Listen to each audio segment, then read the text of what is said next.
నమస్కారం. చిన్ని చరణ్ అలియాస్ చరణ్ అర్జున్ సింగర్గా, మ్యూజిక్ డైరెక్టర్గా, లిరిసిస్ట్గా మనందరికీ సుపరిచితమే. 20 ఏళ్ల కెరీర్ ఆయన సొంతం. రీసెంట్గా విమానం అనే మూవీ ద్వారా మ్యూజిక్ డైరెక్టర్గా మన ముందుకు వచ్చారు. అంతేకాదు ఆ మూవీ సక్సెస్లో కీలక పాత్ర పోషించారు. మరి వారు మనతో పాటు ఉన్నారు, వారితో మాట్లాడదాం. నమస్కారం సార్. నమస్తే. So first of all congratulations sir. ఎందుకంటే రేవంత్ రెడ్డి గారి ప్రచార గీతాన్ని రూపొందించారు, చాలా బాగా రాశారు, పాడారు కూడా. ఎటువంటి రెస్పాన్స్ ఎక్స్పెక్ట్ చేశారు? ఎటువంటి రెస్పాన్స్ వచ్చింది సార్? అంటే ఆ పాట రూపొందించేటప్పుడు ముందు థ్యాంక్ యూ, నీకు కంగ్రాచులేషన్ చెప్పినందుకు. సో ఆ పాటని రూపొందించినప్పుడు ఆ పాట ద్వారా రేవంత్ అన్నకు హెల్ప్ అవ్వాలి, ఆ పాట ద్వారా రేవంత్ అన్న కాంగ్రెస్ మ్యాన్గా ఫిక్స్ అవ్వాలి, రేవంత్ అన్నని ద్వేషించే వాళ్ళు, లేకపోతే రేవంత్ అన్నని కాంగ్రెస్ కాదు ఈయన వేరే పార్టీ అనుకునే వాళ్ళందరూ కూడా ఆయనని ముక్త కంఠంతో ఏకగ్రీవంగా యునానిమస్గా ఆయనను ఓకే చేయాలి అన్న దాని టార్గెట్తో చేసిన పాట అది. అందుకే ఒక రాజకీయం పాటలా కాకుండా దాన్ని ఒక సినిమాటిక్గా ఒక ట్రాన్స్లోకి తీసుకెళ్లేలాగా చేసాము, ఒక శివుడి కానీ ఎక్స్పెక్ట్ చేయింది ఏంటి అంటే అది నాకు కూడా ఇంత హెల్ప్ అవుతుంది అనుకోలేదు. అంటే ఆ రోజు అన్నకి హెల్ప్ అయితే చాలు అనుకున్నాను. నేను ఏదో పాటలో చెప్పాను, ఎదుటి వాళ్ళకు మంచి చేయాలని మనస్ఫూర్తిగా అనుకుంటే అది వాళ్ళకన్నా ఎక్కువ మనకే మేలు చేస్తుందని. సో ఈ పాట 3 రంగుల జెండా ఆ రోజు మనస్ఫూర్తిగా అన్నకు ఆయన యుద్ధానికి ఒక ఆయుధం అయితే చాలా అనుకున్నాను నేను. అది నాకు కూడా ఆయుధమైంది. నాకు నరసన్నకి పాడినందుకు నరసన్నకి అందరికీ ఆయుధమైంది. అది 3 రంగుల జెండా పాటను ఒక్కసారి మాకు వినిపిస్తారా పాడి? 3 రంగుల జెండా బట్టి సింగమోలే గదిలినాడు, అగ్గరు కాంగ్రెసు సూర్యుడు, మన రేవంతన్న నిగ్గదీసి అడిగే మునగాడు, వీడు భూమిన వానవుతాడు, బీద సాదల ధైర్యం వీడు, దొంగ దొరల భరతం పడతాడు, మన రేవంతన్న పేద ఇంటికి పండుగ తెస్తాడు, సోనియమ్మ దివెనతోని రాహులన్న సైనికుడయ్యే పెద్ద కొడుకై యుద్ధం చేయ సిద్ధం లైవ్ లో ఇంకా చాలా బాగుంది సార్, మీ గొంతు కూడా చాలా అద్భుతంగా అనిపిస్తుంది. నార్మల్గా లిరిసిస్ట్ అని అనగానే మనం ఏ సినిమాకి రాశారు వీళ్ళు అని అడుగుతాం, కానీ మీరు పొలిటికల్ సాంగ్స్ కూడా రాస్తున్నారు. సో మంచిగా సినిమా పాటలు రాస్తున్నారు, పొలిటికల్ సాంగ్స్ రాస్తున్నారు. ఇది రేర్ గా జరుగుతుంటుంది కదా, మీకు ఎట్లా ఎలా సాధ్యమైంది సార్? అసలు నేను పాటగాడిగా ఉండాలని ఇష్టపడతా అంతే. అది సినిమానా, ప్రైవేట్ సాంగా, పొలిటికల్ సాంగా, నా దగ్గరికి వచ్చిన, నా తలుపు తట్టిన ప్రతి అవకాశాన్ని దాన్ని బెస్ట్గా చేయాలి. ఆ సందర్భాలకి అది టాప్లో ఉండాలి. అంటే ఒక నాన్న మీద పాట చేసిన, అన్నదమ్ముల మీద పాట చేసిన, పొలిటికల్ చేసిన, లేకపోతే ఇంకేదో చేసిన, లేదంటే విష్ణుప్రియ మీద ఒక పాట చేయమని అడిగిన, ఆ పాట విష్ణుప్రియ పాటల్లో ద బెస్ట్ ఉండాలి, అది అంతే. సో ఎన్టీవీ గురించి ఒక పాట చేసిన అంటే అది నా లోపల ఎప్పుడు ఉండే ఒక చిన్న మోటివేషన్. సో అందుకే నేను ఈ పాట ఆ పాట అని చూడను, పాట అంతే. పాటగాడిగే ప్రాబ్లం. ఇప్పుడు ఏ సినిమాలో ఉన్నాడని మనం అన్నమయ్య గురించి మాట్లాడుకుంటాం, ఏ సినిమాలో ఉన్నాడని మనం గద్దర్ గారి గురించి మాట్లాడుకుంటాం. అలాగా ఇది అది అని లేదు, నాకు వచ్చే ప్రతి అవకాశాన్ని నేను ప్రూవ్ చేసుకోవాలి, అద్భుతంగా నాకు కుదిరినంతలో నేను బాగా చేయాలని ఉంటుంది. ఓకే. సో లిరిసిస్ట్గా, మ్యూజిక్ డైరెక్టర్గా, సింగర్గా మీరు 3 మల్టీ టాలెంటెడ్ మీరు. సో మీరు దేన్ని బాగా ఎంజాయ్ చేస్తారు సార్? మ్యూజిక్ డైరెక్టరే. అంటే నేను ఒక పాటను సృష్టించడంలో ఆనందం ఉంటుంది. ఒక కొత్త పాట పుట్టిన ప్రతిసారి నాకు ఒక పాప పుట్టినంత ఆనందం ఉంటుంది. సో కాబట్టి అది పుట్టించేది మ్యూజిక్ డైరెక్టర్ మాత్రమే. అంటే రైటర్ తక్కువ చేయట్లేదు నేను, కానీ రైటర్ అనే ఆయన ఎంత రాసినా దానికి ట్యూన్ అనేది లేకపోతే మనం ఏమి చేయాలంటే ఒక పాటకి బేస్మెంట్ అనేది మ్యూజిక్ డైరెక్టర్. పాతకాలంలో ఎంత రాసిన దానికి ట్యూన్లు చేసేవాళ్ళు, బట్ ఇప్పుడు ట్యూన్ మెయిన్. అంటే అది ఏ రాగంలో ఎలాంటి అందమైన బాణీలో ఆ పాట వస్తే ఆ పదాలు అలా వెళ్ళిపోతాయి, అలాగే ఈజీగా కూడా కనెక్ట్ అవుతుంది. ఇప్పుడు 3 రంగుల జెండా ఉందనుకోండి, ఆ పదాలు రాసింది కూడా నేనే అయినా ట్యూన్ అది కాకుండా ఇంకో రకమైన ట్యూన్ అయితే ఆ పదాలు అంత ఎక్కువ జనాలకి. అంటే అక్కడ మ్యూజిక్ డైరెక్టరే దాన్ని కరెక్ట్ దానికి కట్టి జనాల్ని అందంగా ప్రజెంట్ చేసేవాడు. సో అది ఇష్టం నాకు. నైస్. మీరు మరి ఈ 3 రంగుల జెండా పాట పాడారు కదా, కాబట్టి సో అదే రాశారు. సో నరసన్న గారు పాడారు. ఈ పాటకి సంబంధించినంత వరకు రేవంత్ అన్న మిమ్మల్ని కలిసారా? మీతో స్పెషల్గా బేసికల్గా ఏంటంటే ఇది గమ్మత్తైన విషయం ఏంటంటే, ఏ పాట అయినా ముఖ్యమంత్రులు ఉంటారు, లేకపోతే పెద్దోళ్ళు ఉంటారు, వాళ్ళ మీద మనం ఏదో మన ఇష్టానికి ఏదో రాస్తాం, కడతాం. ఇది ఈ రేవంత్ అన్నది నాది అలా కాదు. రేవంత్ అన్న 2015 నుంచి ఆయనతో నా ట్రావెల్. సో ఆయన ఏ అకేషన్ ఏది మొదలుపెట్టినా, ఆయనకి ఏది వచ్చినా పాట అవసరం వచ్చినప్పుడల్లా నేను ఆయన గుర్తొస్తాను, నన్ను పిలుచుకుంటారు, రాపిస్తారు, పాడతారు. సో సో 3 రంగుల జెండా కూడా అది అయిపోయిన తర్వాత దాన్ని రాహుల్ గాంధీ గారి మీదకి మళ్ళీ మార్చాము. సో తర్వాత ఇంద్రవెల్లి కొండల్లో పాట ఇది ఎప్పుడో 2 years బ్యాక్ వచ్చిన పాట ఇది, ఇప్పుడు కొత్తగా ఎన్నికల కోసం చేసింది కాదు. పిసిసి అధ్యక్షుడిగా ప్రమాణం చేసే రోజు చేసిన పాట ఇది. అక్కడి నుంచి ఇప్పటిదాకా ఆ పాట లాక్కొచ్చింది. మీరు ఇట్లా ఇంకా ఎన్ని రాశారు సార్ పొలిటికల్ సాంగ్స్? పొలిటికల్ చాలా మందికి రాశారు? నేను రేరు చాలా, అంటే నాకు అనిపిస్తే నేను మనస్ఫూర్తిగా నేను సినిమాల్లోనే ఎక్కువ బిజీ ఉంటాను. ఎవరైనా అడిగినప్పుడు ఇప్పుడు ఏ పల్లె పిల్లోడు అని కేసీఆర్ గారి పాట మీరేనే ఉంటారు, అది నేను చేసిందే. సో ఏ పల్లె పిల్లోడో ఏ తల్లి బిడ్డాడో అయ్య కడుపు సల్లగుండా రాజ్యము తెచ్చాడో, చాలా హిట్ అయింది ఆ పాట. అది రాజకీయాలకు సంబంధం లేకుండా వ్యక్తిగతమైన పాట అది. లైక్ జగన్ గారికి చేసాను, పవన్ కళ్యాణ్ గారి కథగానం, చంద్రబాబు గారికి కూడా చేశారు. అంటే ఆ టాప్ రేంజ్ వాళ్ళు అడిగినప్పుడు అక్కడి నుంచి ఎవరైనా మధ్యవర్తులు వాళ్ళు ఏమైనా మాట్లాడినప్పుడు చేస్తుంటారు. ఓకే. సో చిన్ని చరణ్ అర్జున్గా ఎలా, అంటే పేరు ఎందుకు మార్చుకోవాలనుకున్నారు? ఎందుకు, ఏదైనా రీజన్ ఉందా సార్? రీజన్ ఏం లేదు, అంటే చిన్ని చరణ్ ఉన్నప్పుడు ఏంటంటే అది ఒక దానికి ఎలాంటి ఎఫెక్ట్స్ లేవు. ఇప్పుడు మీరు ఫోటో తీసుకుంటారు సెల్ ఫోన్లో, తీసుకుంటే ఎలా ఉందో అలాగ ఉంటే అది చిన్ని చరణ్. కొంచెం ఏమన్నా దానికి అది ఇది ఫోటోషాపులు చేస్తే చరణ్ అర్జున్. అంటే మనకు మాట్లాడడం, అయితే ఊరి నుంచి వచ్చాం, తెలంగాణ పల్లెటూరుల నుంచి వచ్చాం కదా, డైరెక్ట్ మనసులో ఏమనిపిస్తుంది మాట్లాడేవన్నీ. ఎవరు వచ్చి నన్ను పాట చేయమంటే లేకపోతే సినిమా చేయమంటే అది ఏంటి, ఈ సినిమా రిలీజ్ అవుతుందా, ఎంతవరకు రీచ్ అవుతుంది, మనం చేసిన మ్యూజిక్ మనకు ప్లస్ అవుద్దా మైనస్ అవుద్దా ఆలోచించుకుంటా ఇష్టానికి చేసేసాను. అప్పుడు దాని ద్వారా నా కెరీర్ కొంచెం డిస్టర్బ్ అయిపోయింది, నేను పేరు రాలేదు. మన మాటలు, మన బిహేవియర్, మన ప్రవర్తన మనకు తెలియకుండా మనకు ఉన్నట్టు మాట్లాడింది కూడా మనకు నెగిటివ్ అయింది అది. సో ఎందుకు వచ్చింది, వీళ్ళందరూ ఏంటి చిన్ని చరణ్ అని పేరు చెప్పగానే నా టాలెంట్ కంటే ముందు నాకు సంబంధించిన నెగిటివ్స్ మాట్లాడడం మొదలుపెట్టారు అందరూ. సో మ్యూజిక్ డైరెక్టర్గా మనం కొన్ని సినిమాలకి ఏంటంటే, నాకు మ్యూజిక్ డైరెక్టర్ కావాలని గోల్ ఉన్నా, మనమే ట్యూన్ వచ్చి లిరిక్స్ అన్ని రాసేస్తే వాటికి లిరిక్స్ మాత్రమే వేసేవాళ్ళు అఫీషియల్గా అప్పుడు. సో జనాలందరికీ అది హిట్ అయినా కూడా నువ్వు మంచి లిరిక్ రైటర్ కదా, నీకెందుకు మ్యూజిక్ డైరెక్టర్ అనేవాళ్ళు. సో నేను మ్యూజిక్ డైరెక్టర్ని అని ప్రపంచానికి ప్రూవ్ చేసుకోవాలంటే ఆ చిన్ని చరణ్ పేరుతో ఎంత చేసినా కూడా అతన్ని రైటర్ అనో అక్కడ గాడిని అక్కడ కట్టేస్తున్నది, ప్రేమతోనా లేకపోతే నా మీద వేరే ఏదైనా ఫీలింగ్స్ అది లేదు, కానీ లిరిక్ రైటర్ అనేది బాగా ఫిక్స్ చేస్తున్నారు వీళ్ళు. సో కొత్తగా అసలు నేను ఎవరో తెలియకుండా ఫ్రెష్గా ఒక పాట ద్వారా వీళ్ళకి ఫస్ట్ నా వర్క్ తెలిసి తర్వాత ఈడెవడో తెలుసుకుందామని అంటే ఏం చేయాలని చెప్పి న్యూమరాలజిస్ట్ని కూడా కనుక్కొని కొంత చరణ్ అర్జున్ అని యాడ్ చేసి నా ముఖం చూపించుకుంటే ముందు పాట పంపాయి, నువ్వో రాయి నేను శిల్పి, అన్నదమ్ములు, నాన్న పాట, ఇవన్నీ పాటలు, ఏ పల్లె పిల్లోడు. ఆ తర్వాత ఇతను ఎవరు అంటే ఈయన ఇంతకుముందు మ్యూజిక్ డైరెక్టరే, చిన్ని చరణ్ మనోడే, కానీ ఇప్పుడు చరణ్ అర్జున్ అంటే మ్యూజిక్ డైరెక్టర్ అంటున్నారు. ఫస్ట్ నాకు ఆ మ్యూజిక్ డైరెక్టర్ అనే పదం నా పేరు రాగానే నా పేరు ఫస్ట్ మ్యూజిక్ డైరెక్టరే గుర్తు రావాలన్న దాంతో చరణ్ అర్జున్ మార్చిన ఐడెంటిటీని మ్యూజిక్ డైరెక్టర్గా మార్చుకోవడం కోసం మార్చారు. అలాగే అంటే విమానం మూవీ కూడా మీరు ఫుల్ లెంగ్త్గా మార్చుకున్నాక, okay. So first cinema so నువ్వే రాయి నువ్వే శిల్పి అనే పాట చాలా మంది జనాల్లోకి చాలా బాగా వెళ్ళింది. ఆ పాట రావడానికి గల కారణం ఏంటి, దాని వెనకాల ఇన్స్పిరేషన్? అదే నేను చెప్పాను కదా, అప్పటిదాకా మనం సినిమాలు చేస్తే ఆ సినిమా ఏంటి అనేది మనం తెలుసుకోకుండా మొహమాటానికి ఒప్పేసుకోవడం వల్ల ఒక సినిమాని చూస్ చేసుకునే నాలెడ్జ్ కూడా లేదు చిన్ని చరణ్కి. అప్పుడు మ్యూజిక్ డైరెక్టర్గా నేను చేసిన సినిమా సరిగా రీచ్ అవ్వలేదంటే ఫెయిల్ అవుతున్నట్టే కదా. అప్పుడు నేను రైటర్గా ఉండమంటే నువ్వు మ్యూజిక్ చేసినావు అనవసరం, చూసావా మేము చెప్పింది నిజమైంది అనేవాళ్ళందరూ. నేను మ్యూజిక్ డైరెక్టర్గా, కంపోజర్గా నా అఫీషియల్గా నా పాటని ప్రపంచం, అది నాకు అప్పుడే దొరికిన వేదిక యూట్యూబ్. ఓకే. సో దాని ద్వారా ఆ పాట ఆ రోజు నన్ను నేను ప్రూవ్ చేసుకోవడం కోసం చేసిన పాటే అది. ఇప్పుడు నువ్వో రాయి అనే పాటకి సంబంధించి మీకు ఈ లిరిక్స్ రాయడానికి గల ఇన్స్పిరేషన్, అంటే వెనకాల ఒక ఇన్స్పిరేషన్ ఉంటుంది కదా సార్? అంటే చాలామంది తెలియని విషయం ఏంటంటే నేను లిరిక్స్ సపరేట్గా రాయను, పెన్ను పేపర్ కూడా పట్టుకోను. నేను ఒక పాటని ఒక కాన్సెప్ట్ని మైండ్లో అనుకుంటే అది ట్యూన్ విత్ లిరిక్తో సహా వచ్చేస్తుంది బయటికి.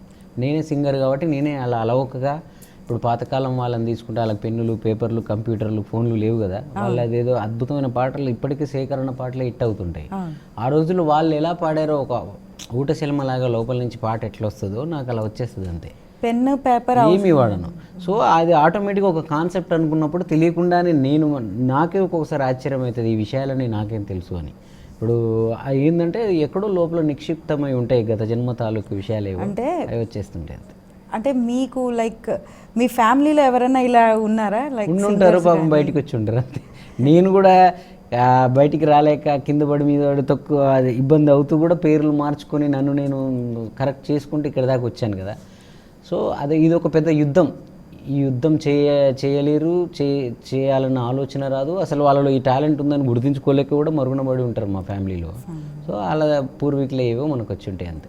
మీరు బయటకు మన పూర్వీకులు ఎవరో వాళ్ళు ఏదో సాధించాలి. ఇప్పుడు సినిమాల్లో మీరు చూస్తారు కదా, మళ్ళీ సెకండ్ హాఫ్లో వాడు పుట్టి మళ్ళీ ఏదో చేస్తూ ఉంటాడు. అంటే ఏదో వాళ్ళు ఎవరో అనుకుని ఉంటారు, వాళ్ళు సాధించలేకపోయి ఉంటారు.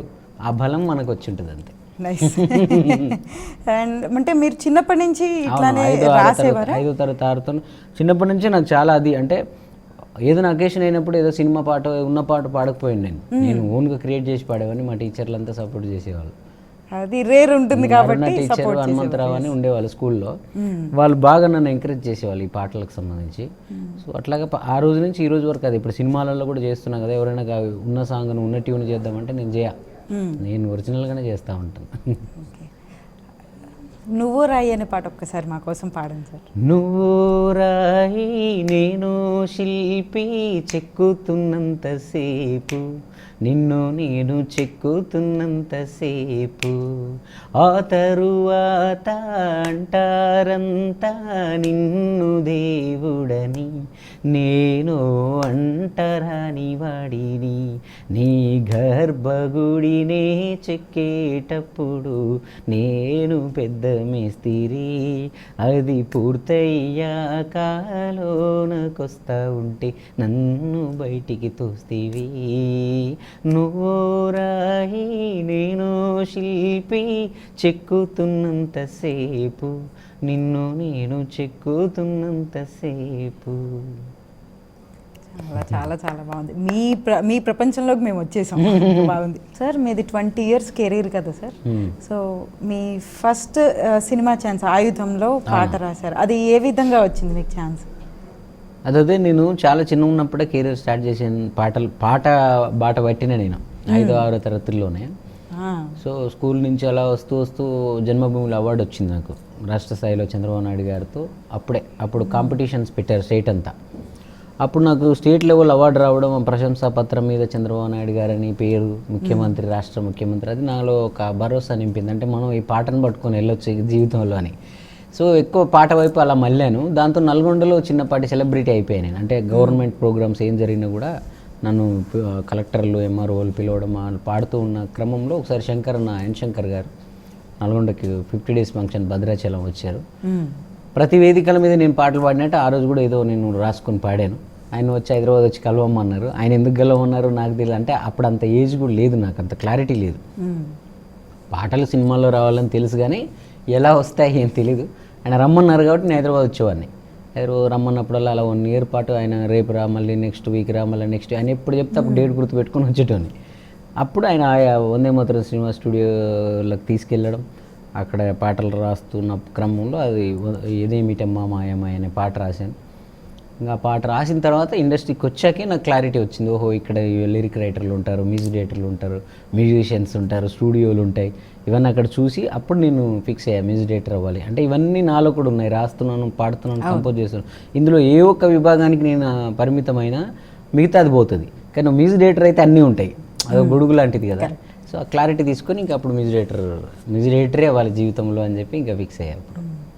ఆ పాట తర్వాత వరుసగా ఛాన్సెస్ వచ్చాయి. అంటే తర్వాత స్టైలు, రచ్చాలో డిల్లక్, డాన్ సినిమాలో ఇంత అందంగా ఉన్నావు ఎవరే నువ్వు, స్టైల్లో మెరుపోయి సాగరా, అది అంటే ఏ పాటలు చేస్తే వీటి. కానీ నాకు మ్యూజిక్ డైరెక్టర్ ఫోకస్ ఎక్కువ కాబట్టి నేను ఆ పాట రాసేసాను, డబ్బులు తీసుకున్నాను, ఇంకో పాట రాద్దాం అనేది లేకుండేది. ఆ పాట నిర్మాణం, ఆ పాట ఎలా రూపొందుతుంది, అది ఎలా మ్యూజిక్ కొడుతున్నారు, ఎలా సింగర్స్ వచ్చి పాడుతున్నారు, ఎలా మిక్సింగ్ చేస్తారు అని ఆ పాటకి రాశాను అన్న ఒక్క దాన్ని వాడుకొని ఇక స్టూడియోలో తీసేటోను నేను. మిగతా అవకాశాలు వచ్చినా పోకపోయేది. అంటే వేరే సినిమాలో అవకాశాలు పాటలు రాస్తే నాకు రాయడం ముఖ్యం కాదు, నాకు ఈ పాటకు నేర్చుకోవడం ముఖ్యం. ఈ పాట రూపొందే విధానాన్ని నేను చూస్తే నేను రేపు మ్యూజిక్ డైరెక్టర్ అయినప్పుడు నాకు ఉపయోగపడుతుందని. వాళ్ళకి అర్థం కాకపోయి స్టూడియోలో ఏంది ఈయన పని అయిపోయింది, ఇక్కడ ఇంకెందుకుంటున్నాడు ఇక్కడ అని. బట్ ఉండేది అలాగే యువన్ శంకర్ రాజా గారి దగ్గర, మణి శర్మ గారి దగ్గర, సందీప్ చౌత గారి దగ్గర అలా అంటే ఆ టైం అంతా నేను పాటలు రాయడానికి పెడితే డబ్బులు వచ్చాయేమో, కానీ నాకు ఇంత జ్ఞానం వచ్చేది కాదు. అంత మ్యూజిక్ డైరెక్టర్గా నాకు ఇంత ఇప్పుడు 3 రంగుల జెండా లాంటి పాట చేసి ప్రజలందరితో జై కొట్టించుకునే ఆ పల్స్ నాకు వచ్చేది కాదు. అది నేర్పిన, నేను పాటలు రాసే నెపంతో ఉన్న మ్యూజిక్ డైరెక్టర్లు అందరూ నా గురువులు, వాళ్ళ క్రెడిట్స్ ఇదంతా.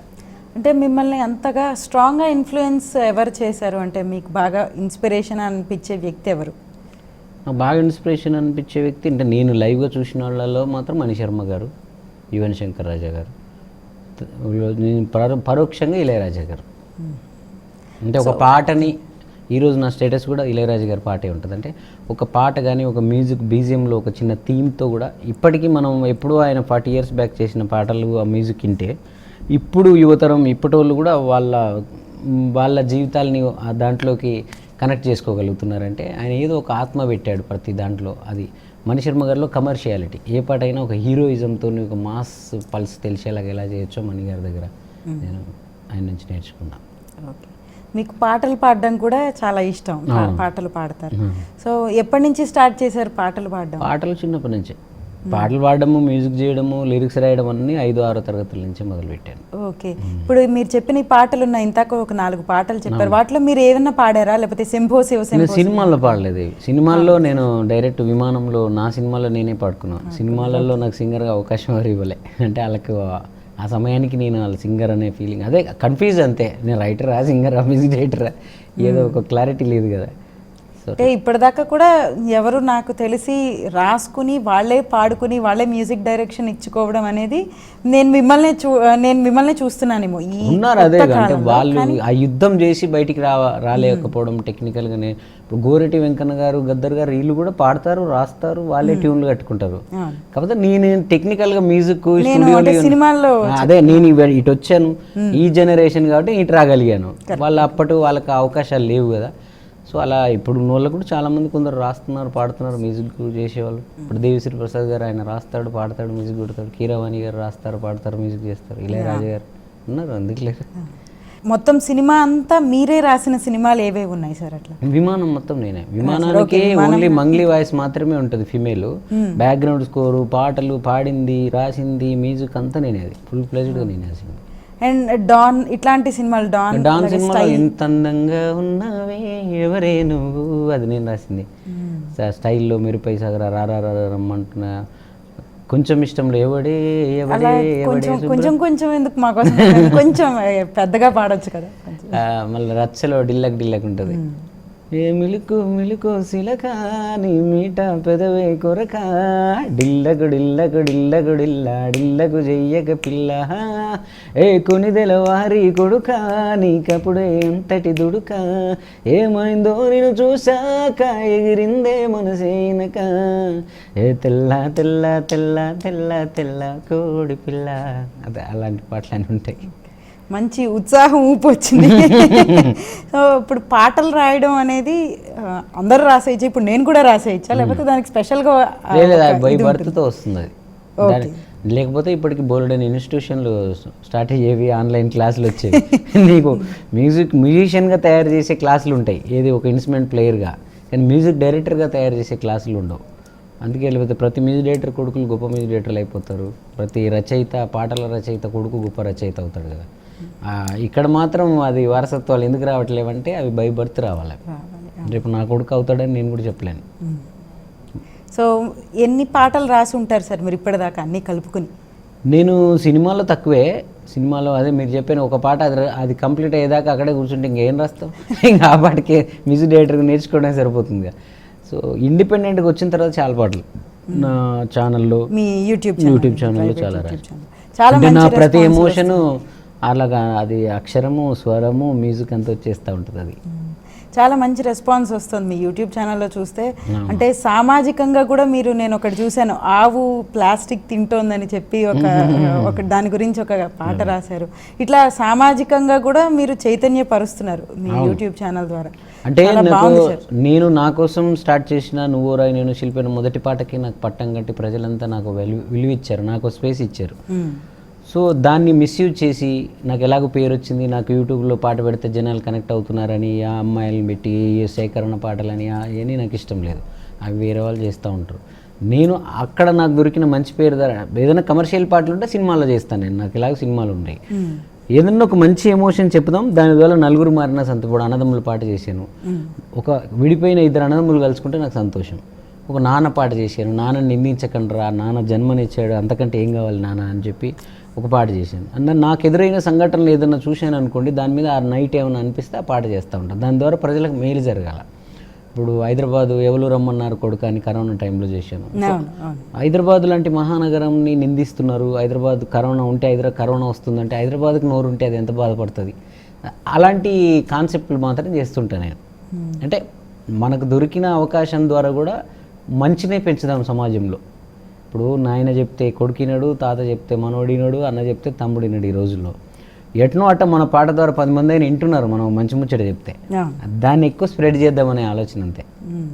అలానే ఇంకొక పాట ఒకటి ఉంది, ఎట్టుండేరా ఊరు అని చెప్పి. దాన్ని అంటే మీ ఊరు ద్వారా మీరు ఇన్స్పైర్ అయ్యి మీరు రాశారు పాటని, విన్నాను. అన్ని ఊర్లో అదే కదా పరిస్థితి, అందరి ఊర్లో అలాగే.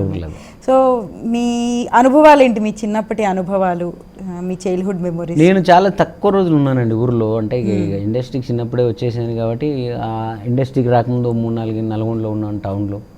విలేజ్ మంచి, అంటే అందరూ మంచి, కానీ అన్ని ఊర్లలో ఆ పాటలో చెప్పినట్టే మారిపోయింది. ఇప్పుడు ఒకప్పుడు ఊరంతా కలిసి మంచి జమ్మి చెట్టు దగ్గరికి వెళ్ళి సందడిగా ఉండేది. ఇప్పుడు వీధికి ఒక జమ్మి చెట్టు, ఒక్కొక్క పార్టీ వర్గాలదో జమ్మి చెట్టు.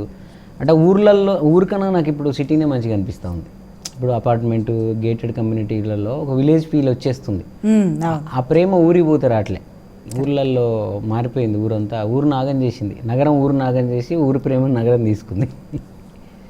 చాలా అంటే పాట రాస్తే అది ఎంతో అర్థవంతంగా అది గుచ్చుకుంటోంది, గుండెకి గుచ్చుకుంటుంది. అంటే నన్ను ముందు గుచ్చుకుంటేనే నేను అది పాట బయటికి తీస్తాను.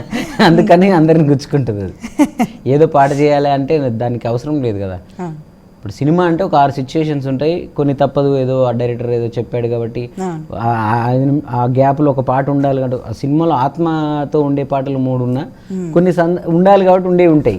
కానీ ఇండిపెండెంట్ సాంగ్ చేసామంటే అలాంటి అవసరం లేదు కదా. ఊరికే పెట్టాలంటే పెట్టాల్సిన అవసరం లేదు. ఏమైనా అనిపిస్తేనే పెడతాను నేను. అందుకనే యూట్యూబ్ ఛానల్ క్రియేట్ చేశాను. మళ్ళీ నాకు ఫీలింగ్ వచ్చింది, నేను ప్రజలకు ఏదో చెప్పాలి, మీరు ప్రొడ్యూస్ చేయండి లేదా మీ ఛానల్లో అప్లోడ్ చేయండి అని ఎవరిని మాట్లాడతాము. అందరు మనలాగా మనకుందని అవతల కూడా ఉండాలని లేదు కదా. దాన్ని మన చేదస్తాన్ని ఇతరులకు రుద్దలేం కదా. అందుకే నేనే ఒక వ్యవస్థను తయారు చేసుకున్న, జిఎంసి టీమ్ అని. బట్ ఇది ఈ మధ్య సినిమాల్లో బిజీ అవ్వడం వల్ల తగ్గింది.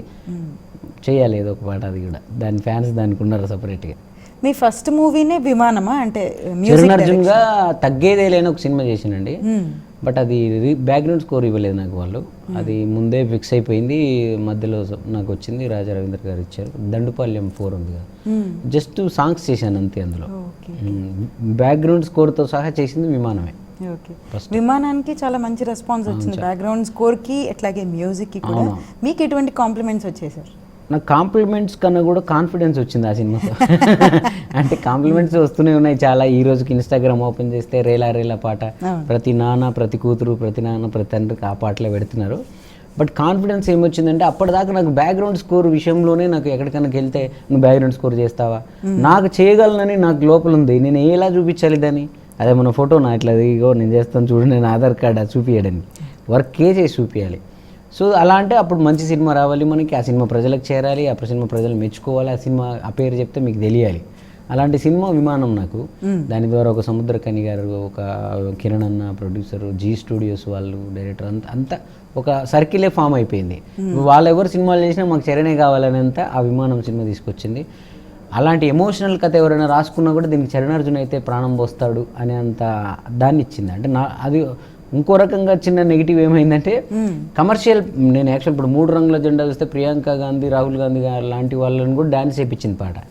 రేపు థియేటర్లో అలా డ్యాన్స్ లేపించే మాస్ పాటలు చేసే అది ఎక్కువ ఉంది నాలో. అప్పుడు డిల్లక పాట అప్పుడే వచ్చాయి. కానీ విమానం చూసేసరికి ఈయన ఎమోషనల్ ఏమో, ఇండిపెండెంట్ సాంగ్స్ చూస్తే అలాగే ఉన్నాయి, విమానం చూస్తే అలాగే ఉంది అనుకుంటున్నారు. కానీ నేను పక్కా మాస్ కమర్షియల్ కానీ నాలో అది కూడా ఉంది. అంటే మీకు మాసే ఇష్టమా? నాకు మాసే ఇష్టం. మాస్ మీన్ పాట అంటే పండుగ. సో పాట వచ్చిందంటే నీ కష్టాన్ని మర్చిపోయి కాసేపు ఎగిరేలాగా ఉండాలి పాట. కానీ దాంట్లో కూడా ఏదో ఒక విషయం చెప్తాను నేను, ఎంత మాస్ పాట. ఇప్పుడు ఈవెన్ మీరు 3 రంగుల జెండా పాటలు కూడా మీకు దాడులన్నీ జరిగినా కానీ దడవలేదు రేవంతన్న అంతకంతా ఎత్తుకు ఎదిగాడో, ఒక ఎమోషనల్ వర్డ్ అది. అంటే అతని మీద ఎన్నో దాడులు జరిగినాయి, దడవకుండా ఇంకా ఎత్తుకు ఎదిగాడు. అదొక ఇన్స్పైరింగ్ మాట చెప్పాను నేను. దాంట్లో ఏదో ఎగిరిపిస్తున్నాం అర్థం పర్థం లేని మాటలు వేయడం ఇష్టం ఉండదు నాకు. సో అలాగే సినిమా కథ చెప్తారు మీరు ఖచ్చితంగా సినిమా డిలక్ పాటలు కూడా అద్భుతమైన కథ ఉంటుంది. రోటికి అప్పుడు ఆ లైఫ్ అయినా రోల్స్ రాయిస్ రేంజ్ మన ఇద్దరికి ఎట్ట సెట్ అవుతురా అని ఇలాంటి అంశాలని, అంటే ఆ డైరెక్టర్ల తాలూకు వాళ్ళ కథని ఆపి 5 నిమిషాలు నాకు ఇస్తారు కదా, అది కమర్షియల్ ఐటమ్ సాంగ్ అయినా కానీ దాంట్లో స్టోరీ ఉండాలంటే బాగా పాడుకునే వాళ్ళం పాటలన్నీ. నేనే ట్యూన్తో పాటు రాసిన, నా లిరిక్ రైటర్లు ఎవరైనా రాసిన, సో నేను మ్యూజిక్ కంపోజ్ చేసేటప్పుడే వాళ్ళకి ఆ వే వేసి ఇస్తాను, ఇది ఈ పాట ఇలా ఇలా. అంటే నాకు డైరెక్టర్ ఆల్రెడీ చెప్పి, నేను ఒక రైటర్ అప్పుడే వస్తాడు సినిమా పాటలోకి, కానీ నేను డైరెక్టర్తో ట్రావెల్ అవుతుంటాను కదా, నాకు కథ తెలుసు, ఆయన బాధ తెలుసు కదా, సో నేను ఆల్రెడీ దానికి బ్రిడ్జ్ చేసి పెడతాను. ఆ రైటర్ వచ్చి హాయిగా దాని మీద కూర్చొని పని చేయడమే అంతే. సో మీరు పాడతారు, రాస్తారు, మ్యూజిక్ డైరెక్షన్ చేస్తారు. ఎప్పుడైనా ఆర్టిస్ట్ అవ్వాలని అనిపించిందా, యాక్టింగ్ చేయాలని? లేదు, అది లేదు, అసలు లేదు. కాకపోతే ఇండిపెండెంట్ సాంగ్స్ వచ్చిన తర్వాత అందరు చాలామంది ఫోర్స్ చేసి ఏదైనా ఒక విషయాన్ని నువ్వే డైరెక్టర్ చెప్తే కనెక్ట్ అవుతుంది, అంటే ఎవరో నటించినట్టు కాకుండా ఒక పర్సన్, ఇప్పుడు ఏ కొమ్మకి ఏ పువ్వు పూయాలో ఒక ఇన్స్పిరేషన్ సాంగ్ చేసినాం, అది ఒరిజినల్గా ఆ చరణ్ అర్జున్కి అతను ఫోన్ చేసినట్టు. ఆ డైరెక్టర్లు కొన్నిసార్లు కాన్సెప్ట్ రాస్తారు, నువ్వు వెళ్ళి అతన్ని సేవ్ చేసి జీవితం పట్ల అతను సూసైడ్ చేసుకోవద్దనే అంశాన్ని అతను మోటివేట్ చేయాలంటే ఒక పర్సన్ని పెడితే అది యాక్టింగ్ అవుతుంది. నువ్వే పాడుతున్నావు, నువ్వు నీ వాయిసే కాబట్టి నువ్వు ఆడ కనపడుతూ పాడినావు అనుకో ఒరిజినాలిటీ ఉంటుందని. అలా ఇండిపెండెంట్ సాంగ్లో మాత్రమే అలా 2-3 సాంగ్స్ ఎవరు రమ్మన్నారు, కొడకలో నేనే కనపడతాను, ఏకమ్మకు ఆకలి పాట ఒకటి ఉంటుంది. సో కొన్ని రేర్గా చేశాను, 3-4 అంతే. మిమ్మల్ని మళ్ళీ చూడొచ్చా మేము పాటల్లో? అది నేను కనపడితే ఇంకా అది ఇంకా బాగా రీచ్ అవుతుంది అనుకునే నాది ఒక్కటే అండి, నేను సమాజానికి నా వంతుగా ఎంత మంచి చేయాలో అంత చేస్తా. ఇప్పుడు అన్నమయ్య ఉన్నారు, అన్నమయ్య పాటలన్నీ ఓన్లీ వెంకటేశ్వర స్వామి మీదే చేశాడు ఆయన ఎప్పటికీ మనకు అన్నమయ్య అంటే వెంకటేశ్వర స్వామి పాటలే గుర్తొస్తాయి. నేను సమాజం మీద మంచి పాటలు, అదే ఆయనకు వెంకటేశ్వర స్వామి అయితే నాకు మనిషే దేవుడు. ఆ మనుషులని ఎంత వీలైతే మనుషుల్లో కల్మషాలు లేకుండా మనిషిని కలిపే ఒక సూది దారంలాగా నేను ఉండడానికి ఉపయోగపడతానంటే, నేను ఎంత పెద్ద పొజిషన్లో ఉన్నా, ఎన్ని పెద్ద సినిమాలు చేస్తున్నా కూడా ఆ సందర్భానికి అది అవసరం ఉంది అంటే మాత్రం నేను ఇండిపెండెంట్ సాంగ్ చేస్తాను, నేనే కనపడతాను. దాని ద్వారా నాకు ఒక మంచి ఉద్దేశంతో చేస్తున్న దానికి మంచి జరుగుతుంది తప్ప నష్టమే ఉండదని నా ఫీలింగ్. చాలా మంచి మాట చెప్పారు, చాలా బాగా అనిపించింది. అలానే మీకు ఇండస్ట్రీలో ఇప్పటిదాకా వచ్చిన మంచి కాంప్లిమెంట్ ఏంటి? మంచి కాంప్లిమెంట్ అంటే విమానం సినిమా ప్రీమియర్ రోజు సముద్రకని గారు చూసి, అప్పటి వరకు నాకు ఆయనతో అంటే జస్ట్ అన్న అట్లా పలకరింపే కానీ పెద్ద పరిచయం, క్లోజ్నెస్ లేదు. ఎప్పుడో శంభో శివశంభులు రవితేజ గారి సినిమాలో నేను అన్ని పాటలు నేనే రాశాను, అప్పుడు ఆయనే డైరెక్టర్. కానీ నాకు అప్పుడంతా అంటే ఒక అలాంటి వాళ్ళ దగ్గరికి వెళ్ళి మాట్లాడేంత ధైర్యంగా నా ఏజ్ అప్పుడు అంత మెచ్యూరిటీ లేదు. సో ఇది కూడా ఏదో సినిమా చేసాము, ఆ లొకేషన్లో మన మ్యూజిక్ డైరెక్టర్ అని వీళ్ళు ఎవరో పరిచయం చేస్తే తప్పక మాట్లాడినట్టుగా కాకుండా, ఆ సినిమా ప్రీమియర్ చూసి ఆయన నా నెంబరు ఎవరి దగ్గర తీసుకొని నాకు ఫోన్ చేశారు. అప్పుడు నేను నా వైఫ్ కార్లో వెళ్తాను, చూసి ఆయన ప్రతి సీన్ని వివరించి, అంటే ఆ సీన్ ఆయన తమిళ్ అతను, ఆయన తెలుగు కూడా కాదు, వచ్చి రాని తెలుగు కొంచెమే వచ్చి ఆయనకి, దాంట్లోనే ఆ సినిమాని బ్యాక్గ్రౌండ్ స్కోర్, అంటే అంతకుముందు ఆయన చూశారు, అంత ఓకే అని సరే పర్లేదు ఇది ఒక రకమైన సినిమా అవుద్దని అనుకున్నారంట. బ్యాక్గ్రౌండ్ స్కోర్తో చూసిన తర్వాత అసలు ఇంత నిలబెట్టారు సినిమా, ఎంత బాగుంది మనోడు అని. ప్రతి సీన్ హెలికాప్టర్ విమానంలో ఎక్కిన తర్వాత నువ్వు కన్న కలలే నెరవేరాయి చూడు, అందుకే ఉన్నాడు మీ నాన్నే తోడు, ఆ మాట వేయాలని నీకు ఎందుకు అనిపించింది అక్కడ ఏం మ్యూజిక్ ఇన్స్ట్రుమెంటేషన్ వేసిన ఆ ఫీల్ రాకపోయేది. ఆర్డర్ మ్యూజిక్ డైరెక్టర్ అంటే అది మ్యూజిక్ డైరెక్టర్ అంటే అని చెప్పి ఒక అర్ధగంట మాట్లాడి మళ్ళీ మా వైఫ్తో తను ఉందా పక్కన అన్నాడు, అంటే ఉందన్న ఇవ్వమన్నాడు ఇచ్చి. వాడు ఇప్పటిదాకా ఏం పోరాటం చేశాడో, ఏం యుద్ధం చేశాడో, ఎన్ని కష్టాలు పడ్డాడో తెలియదమ్మా, ఈరోజు నుంచి ఆడు నా తమ్ముడు, సో వాడిని నేను చూసుకుంటాను, నువ్వు హాయిగా నీ ఇల్లు నువ్వు చూసుకో అని చెప్పి ఆమెకు ఒక భరోసా ఇచ్చాడు ఆయన. అంటే మనకు అలా ఎంతోమంది చెప్తారు, కానీ మనం ఎవరో చెప్పింది ఆయన తెచ్చి వాళ్ళకి చెప్పాలి, ఆ బాధ లేకుంటే ఆయనే చెప్పేశారు డైరెక్ట్గా. సో అది నాకు అంటే చాలా ఎమోషనల్గా అనిపించింది. అంటే ఆమెకు కూడా ఒక చాలా రిలాక్స్ అనిపించింది, మా ఆయన పర్లేదు. అంతకుముందు ఆమెకు ఒక బాధ ఉండేది, ఎవరెవరో పెద్దోళ్ళు అయిపోతున్నారు, పెద్ద స్టార్లు అయిపోతున్నారు, నువ్వు ఎంత టాలెంట్ ఉంది, నువ్వు ఎందుకు అవ్వట్లేవు, నీకెందుకు బ్రేక్ రావట్లేదు, నీలో ఏమైనా లోపం ఉందా అని ఇలా కొంచెం ఒక్కొక్కసారి ఆమె ఏదో ఫ్రస్ట్రేషన్లో జారేది, మాట జారేది. సో ఈ సముద్రకని గారే ఆమెతో మాట్లాడిన తర్వాత అప్పటికే ఆమె సినిమా ప్రీమియర్ చూసి చాలా ఎమోషనల్గా ఉంది. అంటే ఇంత పని చేస్తాడా అయినా, నేను ఏదో ఊర్లో ఇంట్లోంచి బయటికి వెళ్తుంటే ఏదో పోతున్నా, అందరిలాగా ఉద్యోగాన్ని పోతున్నాడు అన్నట్టుంటుంది, ఇంత కష్టం ఉంటుందా అనేది ఆమె చూసింది. సో అప్పుడే సముద్రకని గారు మాట్లాడా అదే ఎప్పటికీ ఇంకా నేను అంటే ఇప్పటిదాకా బెస్ట్ అదే ఎప్పటికీ బెస్ట్ అదే అనుకుంటాను. పెద్ద బూస్ట్ అది నిజంగా. మీరు ఇంతాక అన్నారు కదా కాన్ఫిడెన్స్ ఇచ్చిందని, కరెక్ట్, ఇది నిజం. అలాగే ఎలా అయితే మనకి బెస్ట్ మూమెంట్స్ ఉన్నాయని అనుకుంటామో అట్లానే 20 years మీ 20 years కెరీర్లో వెనక్కి తిరిగి చూసుకుంటే నేను అనవసరంగా ఈ ఫీల్డ్లోకి వచ్చాను, రిగ్రెట్ అవుతున్నాను, ఉద్యోగం చేస్తున్నా బాగుండేదని ఎప్పుడైనా అనిపించింది సార్? నేను ఉద్యోగం చేసేంత చదువు ఎక్కడ చదివాను? 20 years అయిందంటే ఎప్పుడు చిన్నప్పుడు వచ్చితేనే కదా. సో నాకు ఆ థాట్ ఎప్పుడు రాలేదండి. నా మీద నాకు కాన్ఫిడెంట్ ఉంటుంది. మీరు ఆలోచించండి, తిరుగు లేకుండా పరిపాలిస్తున్న కేసీఆర్ గారు తెలంగాణ గవర్నమెంట్లో ఎవరైనా రేవంత్ అన్న వైపు ఉంటారా? 2015 ఇప్పుడేదో ముఖ్యమంత్రి అయిపోయిండు, ఇప్పుడు అందరు వస్తారు. నేను 15 నుంచే తెలంగాణ పులిబిడ్డ ఆ పాట నుంచి నేను అంత ఉన్నా. అంటే నాకు కాన్ఫిడెంట్ ఈయన ఎప్పటికైనా గొప్పోడు అవుతాడు. ఆల్రెడీ ముఖ్యమంత్రులు అయిన వాళ్ళ దగ్గర మనం ఏమంత క్లోజ్ అవ్వలేము, కానీ మనతో క్లోజ్ ఉన్నతనే ముఖ్యమంత్రి అయితే మంచిగా ఉంటుందని ఒక లెక్కనది. అలాగే నా విషయంలో కూడా నాకు ఆ కాన్ఫిడెంట్ ఉంది. నేను ఎప్పటికైనా ఇప్పుడు గెలుస్తాను, ఇవ్వలేకపోతే ఇంకో సంవత్సరం అనుకుంటే ఇంత టైం పట్టిందేమో కానీ, బట్ నాకంటూ ఒక హిస్టరీ అయితే ఈ ఇండస్ట్రీలో ఉంటుంది అనేది నేను ఎప్పుడు నమ్మాను. ఆ నమ్మకం నిజం అవుతుంది, ఖచ్చితంగా అవుతుంది సార్. అండ్ అలానే ఇప్పుడు మీరు ఎంతో మంచి పాటలు, సంచలనమైన పాటలు రాశారు. విమానం, అలానే ఈ ముందు కూడా స్టైల్, శంభో శివ శంభో, ఇట్లా ఎన్నో డాన్, ఇట్లాంటి మంచి మంచి సినిమాలు వచ్చినాయి. మళ్ళీ సడన్గా అప్స్ అండ్ డౌన్స్ వస్తాయి. సంచలనంగా ఉన్న మీరే సడన్గా జిగ్జాగ్ జర్నీలో జిగ్జాగ్ కనిపిస్తుంటుంది. ఎందుకు అని? లేదు, జిగ్జాగ్ ఒకసారి అంటే 2015 to 2019 నేను అజ్ఞాతం, ఇంకా నా నుంచి ఏమీ రాలేదు అప్పుడు. నాకే అర్థం కాలేదు నేను ఎక్కడున్నాను అనేది. అప్పటి వరకు అన్ని మంచి అలా వెళ్ళింది. 2015లో ఎప్పుడైతే 19లో ఎప్పుడైతే నువ్వో రాయి నేనో శిల్పి వచ్చిందో ఆ రోజు నుంచి ఈ రోజు వరకు నేను ప్రతి 3 నెలలకు 4 నెలలకు ఏదో ఒకటి ట్రెండింగ్లోకి వస్తూనే ఉన్నాను. అదే సినిమాను, రాజకీయము, సో ఇండిపెండెంటో ఏదైనా. సో నాది ఎప్పుడు ఆగలేదు. ఇప్పుడు ఇంకా అది 3 రంగుల జెండాతో అది పీక్లోకి వెళ్ళింది. అంటే మీ పాటలకు వచ్చిన పాపులారిటీ మీకు కూడా వచ్చింది అనుకుంటున్నారా? నాకు రాలా. నన్ను ఇప్పటికీ జనాలు ఇప్పుడు కూడా టీవీ చూస్తే ఎవడీడు అనుకుంటారు కింద, కానీ నా పాటలన్నీ విని ఉంటారు వాళ్ళు, ఇతను ఎవరు అన్నట్టే ఉంటుంది. ఎందుకు లో ప్రొఫైల్ మెయింటైన్ చేస్తారు? లో ప్రొఫైల్ ఏం మెయింటైన్ చేయలేదమ్మా. ఇప్పుడు మీరు నన్ను ఇంటర్వ్యూ అడిగారు 2 రోజులు, ఇప్పుడు అడిగారు చూడండి. అంటే 3 రంగుల జెండా అనేది ఒకటి భారీ బ్లాస్ట్ అవ్వడం వల్ల, సో అది ఇతను ఎవరు అని తెలుసుకునే ప్రాసెస్లో అందరూ మాట్లాడుతున్నారు. నీ అంతలా నేను వెళ్ళి నన్ను ఇంటర్వ్యూ చేయండి, లేకపోతే నా గురించి ఏదైనా మీడియా తలుచుకుంటేనే, మీరు తలుచుకుంటేనే మేము ప్రజలకు తెలుస్తాం. సో మీకు కూడా నేను కొంచెం లేట్గా తెలిసానా, లేకపోతే అలాంటి బ్లాస్ట్ నేను ఇవ్వలేదా ఎన్ని రోజులని నాకు అర్థం కాలేదు. సో ఇప్పుడు అందరికీ తెలుసుకోవాలి నా గురించి అని.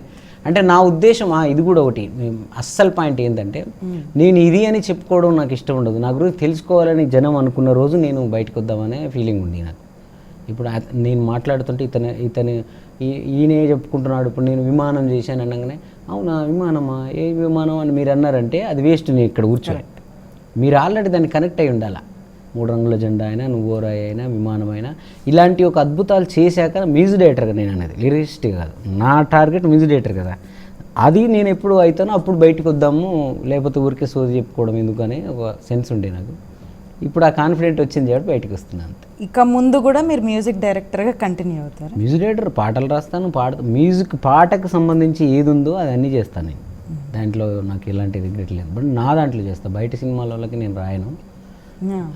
నా మ్యూజిక్లో మాత్రం నాకు ట్యూన్ చేసేటప్పుడు ఆ పదం వచ్చేస్తే అది డైరెక్టర్కి నచ్చేస్తే అదే ఉంచుతారు, లేదంటే వేరే రైటర్తో రాయిస్తారు. కానీ మ్యూజిక్ డైరెక్టర్ అనేదే మెయిన్ నాకు.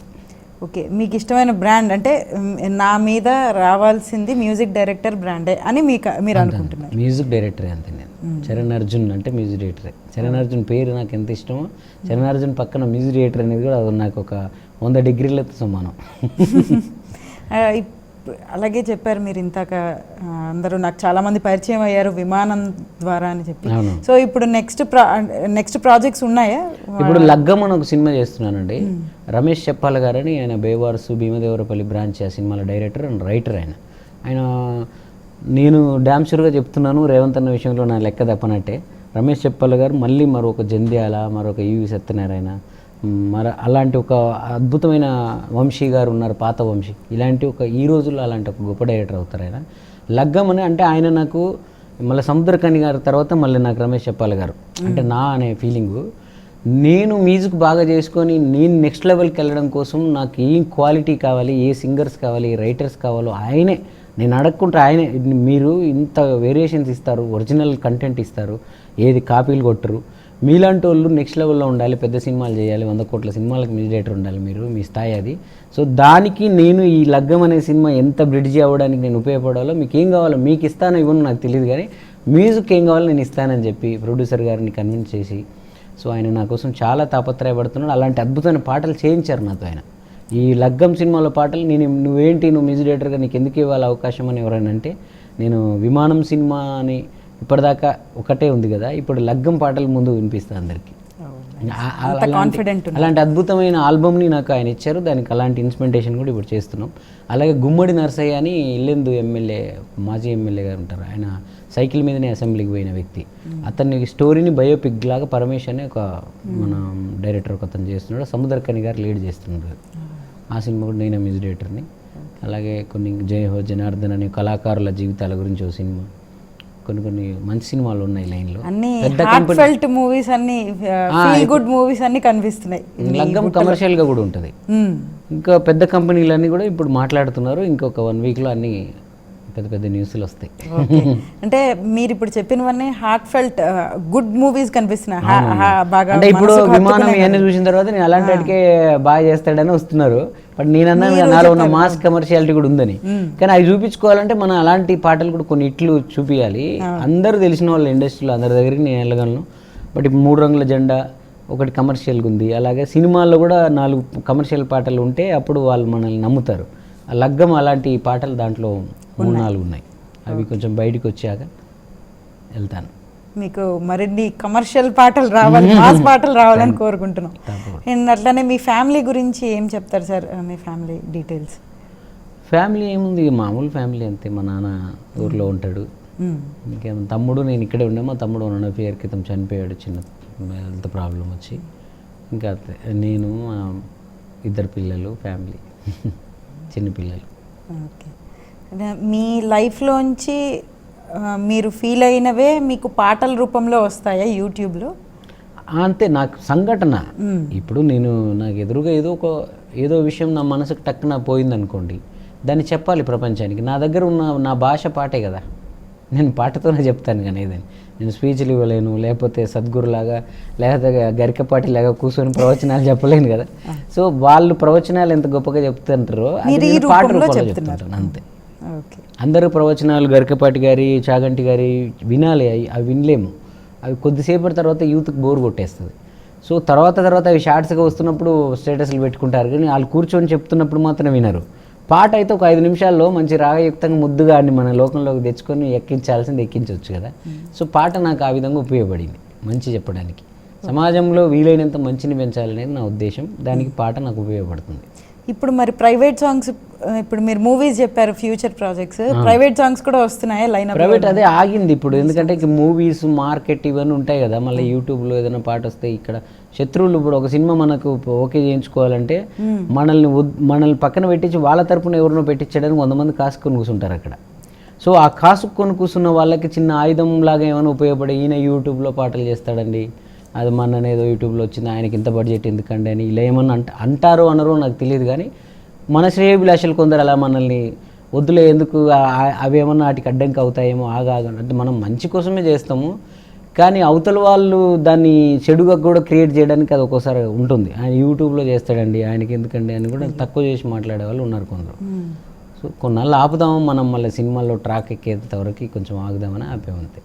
అడుగుతూ ఉంటారు పాపం చాలామంది, దానికి అలవాటు పడ్డ ఫ్యాన్స్ అందరూ, నువ్వు ఏదైనా మంచి విషయం చెప్తే మాకు ఉపయోగపడుతుంది కదా సమాజానికి, ఎందుకు ఆపేమంటారు.